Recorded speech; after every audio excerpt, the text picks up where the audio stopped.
So, welcome back to the second session of OSD Hack. And currently, we have Karanjot Singh with us. He is currently a software engineer at CERN, and he is bringing a super thought-provoking talk about who owns knowledge and why that question matters today. So, I would hand the mic over to you, sir. Thank you, Anav. Okay, so let's start the talk. Right now, as you sit here, something extraordinary is happening inside your brain. Like you can see, like billions of neurons are firing, creating thoughts, storing memories, making connections. But here's the question: who owns those thoughts? I know what you're thinking. Of course, I own my thoughts, but do you really? The language you're thinking in, you didn't invent it. The concepts you're using, they were taught to you. The very ideas bouncing around in your head right now, they were built on like thousands of years of human knowledge that was passed down, maybe shared, stolen, and fought over. So today in this talk, I'm going to share this very radical question in human history: who owns knowledge, and like how it relates to open source, and how it relates to licensing, and how would you use it in your hackathon as well. So we are going to start with the very nature of knowledge itself. I think Arnav already gave my intro, so no intro from my side. So we're going to start with the very nature of knowledge itself. So what about if you see, you can know like you have this meme knowledge, and what about the knowledge that we acquired in colleges and schools about solving differential equations? Is it being used anywhere? Like, what are we really talking about when we talk about knowledge? So it's like uh, it's like knowledge is could be same as information or data, or is it different? So data is mostly raw facts. It's like binary code, but what information really is, it's like processed data. Like for example, hello. But what makes knowledge different is this information with context. Now, hello is like a greeting in English, and you understand it. And then you have wisdom, which is like knowledge with judgment. Like you know when and where to say hello. So in short, knowledge is something that is like very active, and you can use it to solve problems, make decisions, and create new things. And when information meets intelligence, it creates knowledge. So there's this collective intelligence explosion. So human knowledge isn't just individual, it's collective. So not single person knows how to make a pencil from scratch, right? Think about it, like a simple pencil requires knowledge of forestry, mining, chemistry, manufacturing, economics. So the knowledge to make a pencil is like distributed across thousands of people. So this is what it is called like the knowledge problem. So no individual, no company, no government can possibly know everything needed to run a modern society. So knowledge is inherently distributed around the world, and that's where the ownership question becomes like more critical. So there are like three types of knowledge that rules the world. One is this explicit knowledge, which is like written down and shared. So, for example, the recipe for Coca-Cola, and then there's this tacit knowledge, which is like what you know, but you can't easily explain, like riding a bicycle.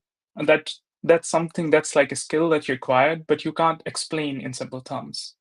But then there's this collective knowledge which emerges when people work together. For example, Wikipedia or Linux, a lot of people contribute to it and creates this collective graph of knowledge. So throughout this history, power has always flowed to whoever controls the knowledge. But here's what different about our time right now in like 21st century or 2025. The first time in human history, like we have the technology to make all knowledge available to everyone. So the question is always like how we will use it. So I'll start with a little bit of history here. It's not going to be that boring. I'll make sure to include memes here. So let me take you through like a journey from the early days of knowledge control. So picture this, like 50,000 years ago, knowledge was literally embodied in people. Like the person who knew how to make fire how to track animals, how to find water, that person was like powerful. Then knowledge was passed down through stories, song, ritual, and here's the most fascinating part. It was impossible to hoard knowledge completely because you needed other people to remember it. And yeah, our brain can't remember everything, right? So knowledge created hierarchies. There was these elder people who used to tell the stories, and then there were storytellers. They controlled the most important knowledge, and that gave them authority. And then there was this writing revolution, which is which changed most of the things. But writing was hard. Like learning to read and write took years. So knowledge became like a privilege of tiny elite people, like priests, rulers, kings. So that's how like the knowledge flew from the early history. And then there was this medieval knowledge era where people used to go to churches in order to gain knowledge, and all type of religions formed from there. And then after some time, there was this printing press era. Like when the printing press was made, it was in around 14th century. Like a German goldsmith, I guess, invented a printing press, and that changed the world forever. So before printing, copying one book took almost like 10 months. But after printing press came in, 1,000 copies could be made in like same time. And by 1500th century, we had like 9 million books in Europe, uh, more than the whole history combined. So, and because there was like a lot of supply here, so the prices of the books dropped by like 99% in like 50 years.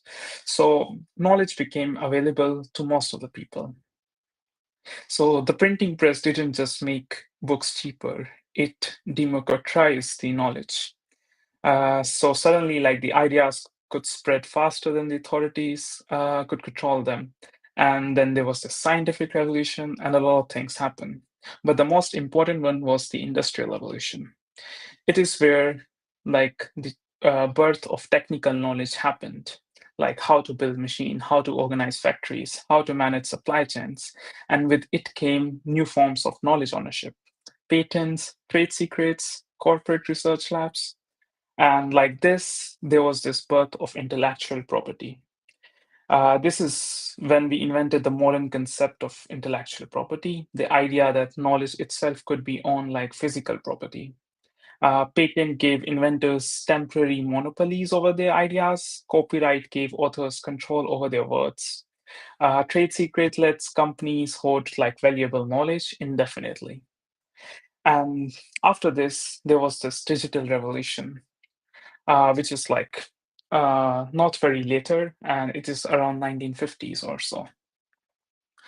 So during this time, something different happened. Knowledge became executable. For the first time in human history, knowledge wasn't something you read or remember. It was something that could like do things.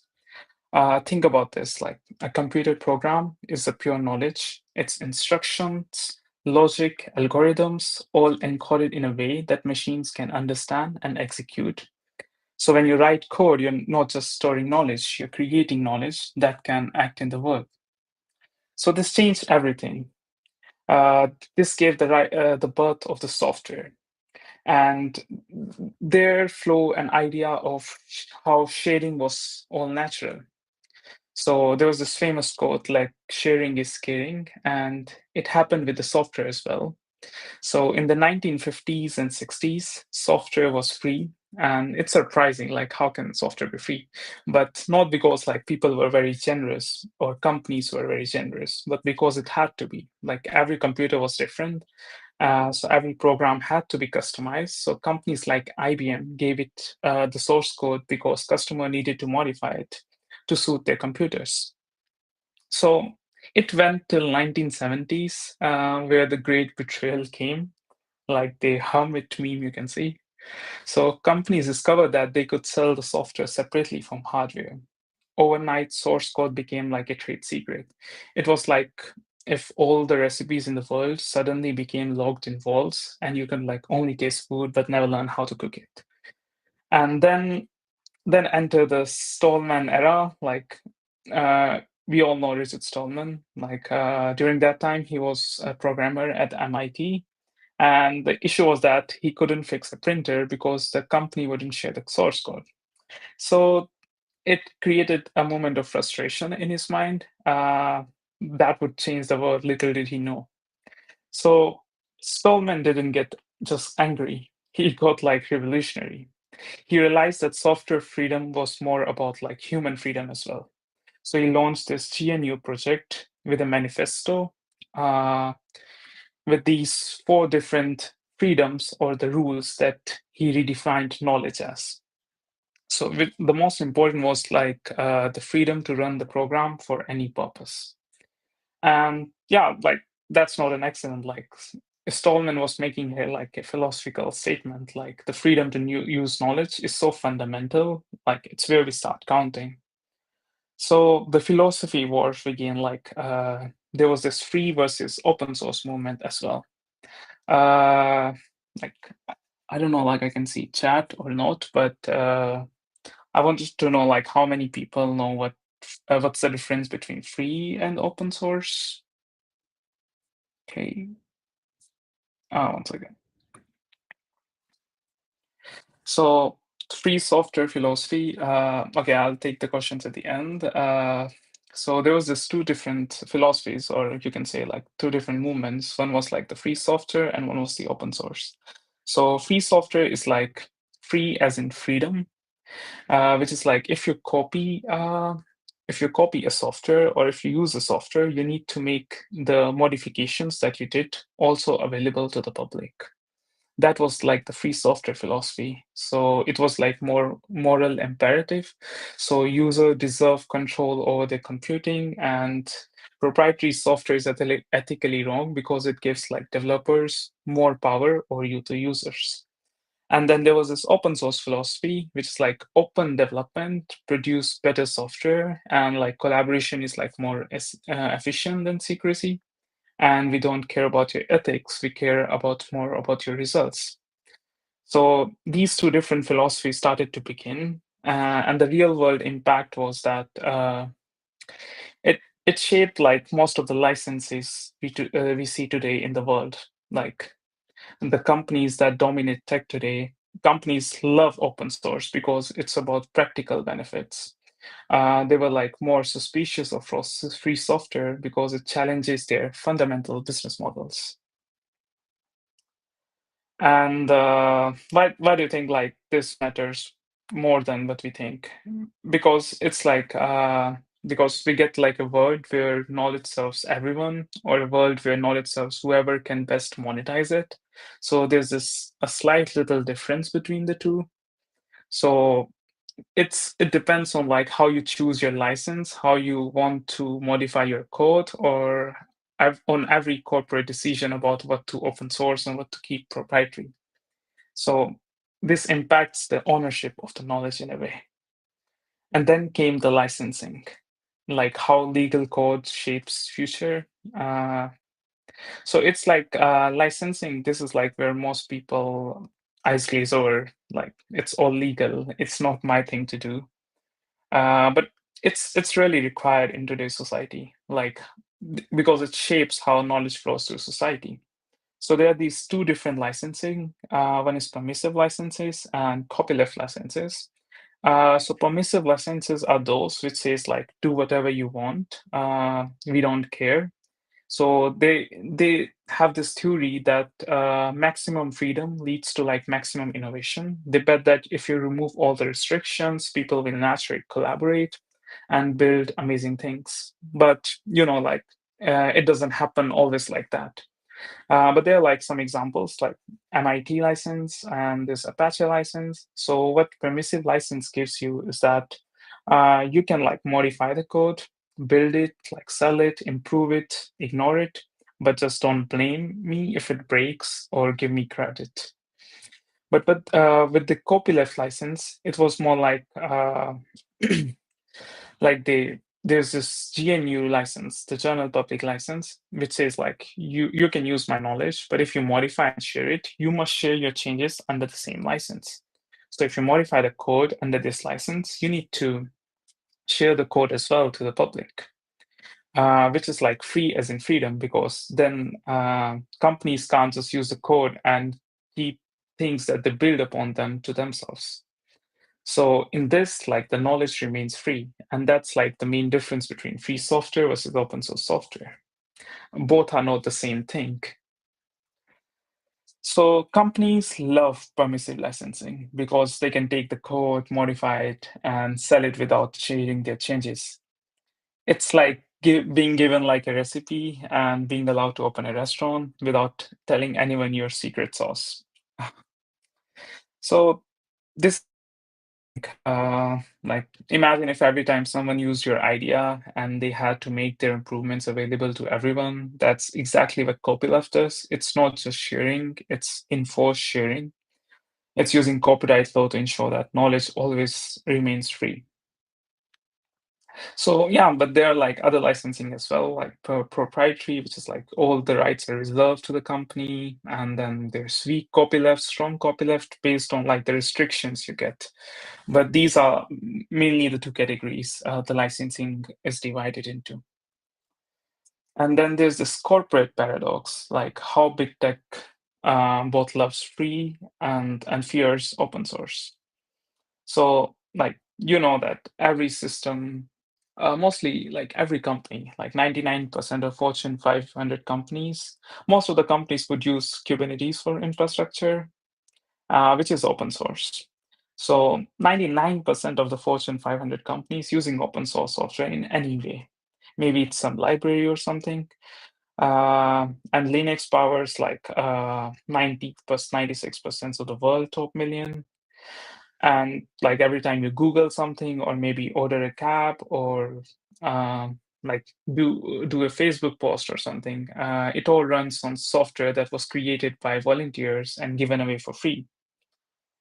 But like here's the paradox: while companies depend on open source, they're also creating new forms of knowledge control. They're using open source to like build maybe proprietary AI models or services or platforms that lock users in with a subscription. So it's like imagine if someone took all the books from public library and used them to write like a best-selling novel, then charged people to read it and never contributed a single book back to the library. That's essentially what many tech companies are doing with open source. So the corporate love-hate relationship is like maybe Google releases TensorFlow, and but most of their AI models is proprietary. And Amazon has been criticized a lot of times for using open source very extensively, but then contributes relatively little back. I mean, I remember they have a lot of insight system that is built upon open source system, but they fail to contribute back to the community. And I think the same goes for the other companies like Meta and Microsoft as well. Uh, so yeah, so there's this difference between open source and free software and how the companies utilizes it. That's the like the main conclusion out of it. So companies are like strategically open sourcing some things to build ecosystem around their proprietary platforms. So they're using open source as a moat rather than a bridge. So the question is like, why I'm telling you this in a hackathon, like what I'm going to do with it, because you're going to write a code, you're going to make a project. So every license you choose, you're making a statement like who should own the knowledge. So it's like when you finish your hackathon project, you'll face a choice that seems mundane but is actually kind of profound. Like what license do you choose? This isn't just like a legal decision, it's more about like philosophical and a real one. So do you use the MIT? Do you use the GPL? Do you use the Apache? It all depends on if you want your code or your knowledge to be shared among people, or if you want to, if you don't care about the knowledge and then you choose no license or you just choose MIT because you just want like a maximum adoption and don't care if companies profit from my work.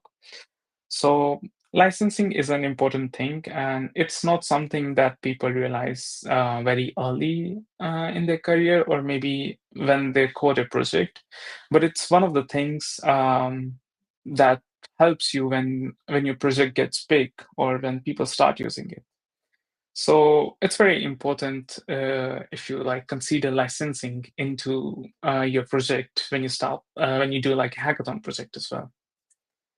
So, because like every major open source project started with someone like making a choice to share. So Linux started with like Linus Torvalds, who was like a Finnish student that time, as a hobby operating system. And where I'm currently at CERN, the web started with Tim Berners-Lee giving away the protocols, and the Wikipedia started with people choosing to share knowledge freely.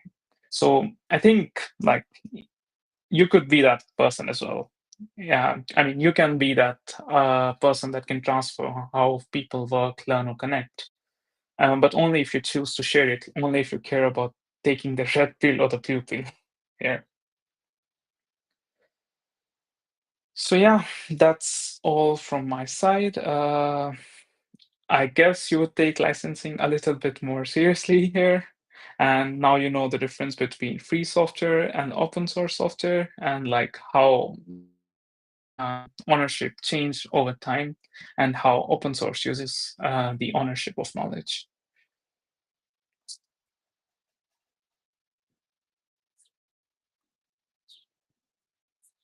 So, 1 second. Can any of the organizers share the YouTube link so I can read the questions? Yeah, sure, sir.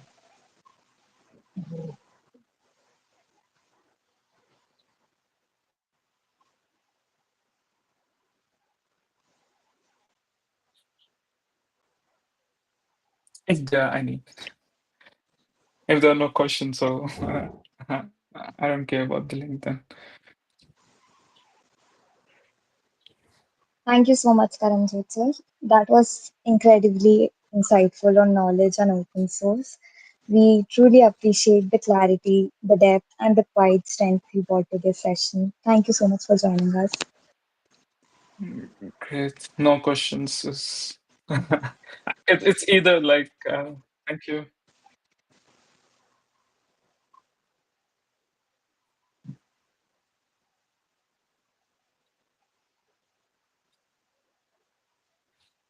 Thank you.